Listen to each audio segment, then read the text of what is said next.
The SCHD Reconstitution became official on March 23rd, and the changes are bigger than many expected. Energy exposure dropped from about 20% to 11.8%, while financials jumped from 9.7% to 16.2%.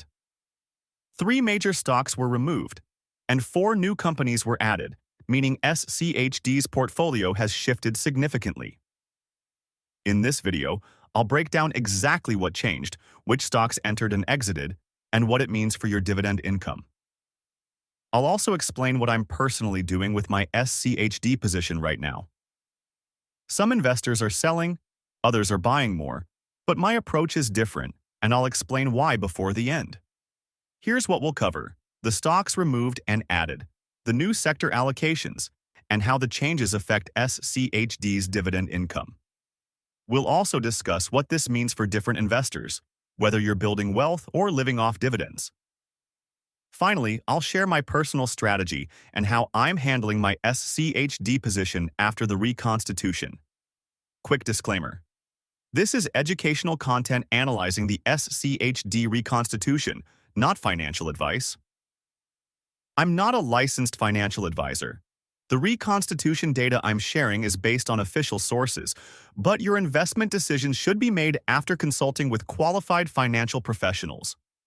What I'm doing with my portfolio might not be right for yours. All right, let's look at what changed in SCHD as of March 23rd, 2026. Stocks removed. Three energy companies were dropped from the index. First was Halliburton, the oil services company, after its dividend growth slowed and no longer met SCHD's quality standards. Second was Valero Energy, the refinery operator, whose dividend coverage weakened as energy prices cooled in late 2025. Third was Ovintiv, a smaller oil and gas producer that was already close to the cutoff and was removed during the rebalance. All three removals came from the energy sector. Stocks added. Four companies joined the fund. MetLife, a large insurance provider, brings a yield around 3.8% with steady dividend growth. Travelers. Companies, another insurer, adds strong financial stability and consistent dividend increases. JP Chase was also added, offering lower yield but excellent dividend growth and a strong balance sheet. Finally, Elevance Health, a major healthcare company, entered the portfolio with solid growth potential. Sector changes. Energy dropped sharply from 20.3% to 11.8%, while financials rose from 9.7% to 16.2%. Healthcare increased slightly to about 17%. Overall, SCHD becomes more diversified and less tied to energy prices while maintaining strong dividend quality.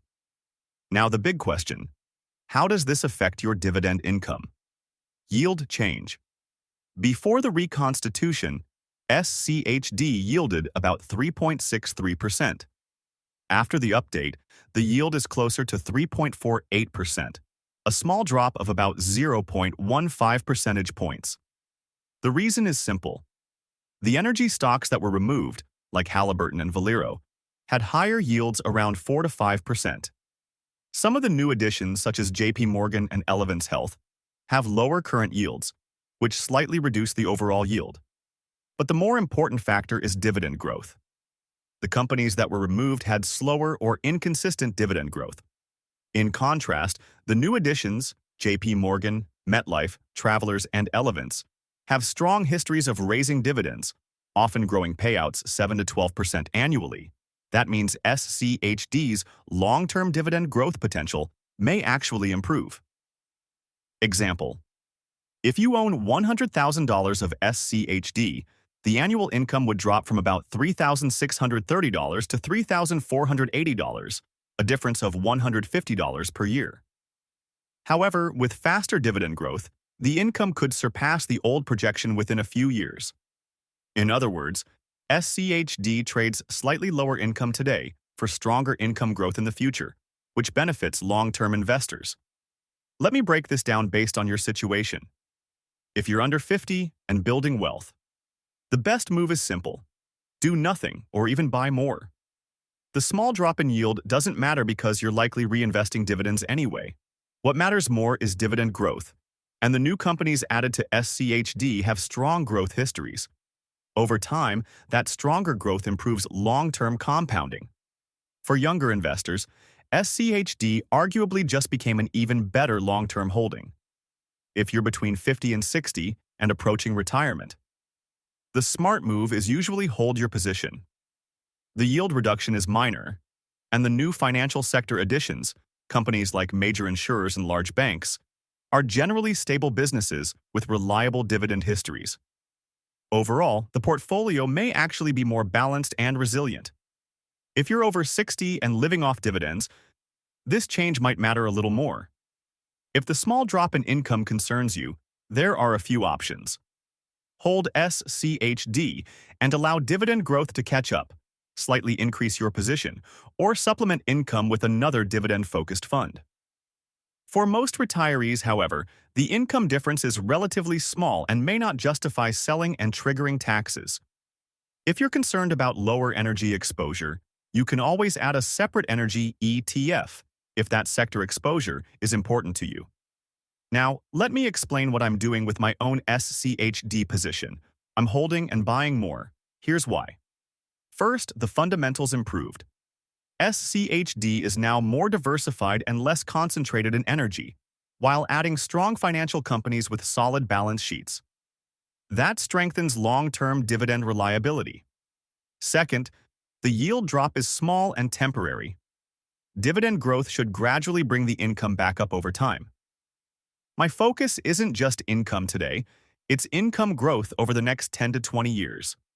Third, dividend and value stocks have been gaining attention recently, and SCHD has continued to perform strongly. I want to maintain exposure to that trend. Finally, tax efficiency matters. Selling would trigger capital gains taxes, which could reduce returns significantly. So my plan is simple. Hold my current shares, add to the position when possible, and reinvest dividends. For long-term dividend growth investing, SCHD still fits my strategy. Let me cover one more thing. Tax implications.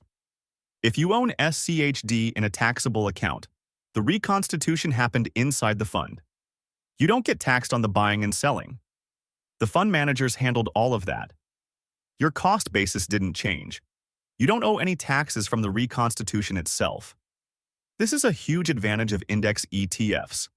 The rebalancing is tax-free to you. The only tax impact is if the dividend income changes, which we covered. A slight decrease means slightly less dividend tax this year, but it's minimal. If you're thinking about selling SCHD after the reconstitution, remember that triggers capital gains tax. If you bought SCHD at $20 and it's now at $31, you're paying tax on that $11 gain. At 15% long-term capital gains rate, that's $1.65 per share in taxes. On 100 shares, that's $165 gone. On 1,000 shares, $1,650. Make sure the move is worth the tax cost. The March 23rd reconstitution was significant. Energy down, financials up, better dividend growth, slightly lower yield. For most SCHD investors, this is a positive change. The fund is now more balanced, more defensive, and positioned for stronger long-term performance. If you're panicking, don't. If you're thinking about selling, reconsider. If you're looking for an opportunity, this might be a good time to add to your position while people are uncertain. SCHD's methodology works.